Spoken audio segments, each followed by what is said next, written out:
ছবিতে বসে থাকা যেই ভদ্রলোককে দেখা যাচ্ছে ওনার সামনের গাড়িতে ওনার স্ত্রী শুয়ে আছে। স্ত্রীর জানাজা হওয়ার কথা ছিল রাত 9টায়, কিন্তু উনি চাচ্ছিলেন না যে এত রাতে জানাজা হোক। মৃত মানুষকে যত দ্রুত সম্ভব কবর দেয়া ভালো, এই ব্যাপারটা মাথায় রেখে কাউকে বলতেও পারছিলেন না যে ওকে আরো একটু থাকতে দাও আমার সামনে, আমি এখন ওকে বিদায় জানাতে প্রস্তুত না। এমন মুহূর্তে ওনার ছোট ছেলেটি হয়তো বাবার মনের ভাষা বুঝে ফেলেছিল। তারপর পরিবারের সিদ্ধান্ত হলো জানাজা হবে সকালে।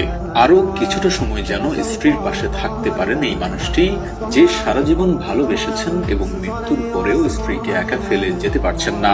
সবাই চলে গেছে, রাতে কেউই পাশে নেই, কিন্তু ভদ্রলোক গাড়ির পাশে বসে আছেন চুপচাপ, যেন স্ত্রীর সাথেই কথা বলছেন। কোনো শব্দ নেই, কোনো কান্না নেই, শুধু একা নীরব সঙ্গ। তিনি যেন বলছেন, তুমি নেই জানি, কিন্তু আমি আছি, আমি এখনো তোমার পাশে আছি। এটা কেবল ভালো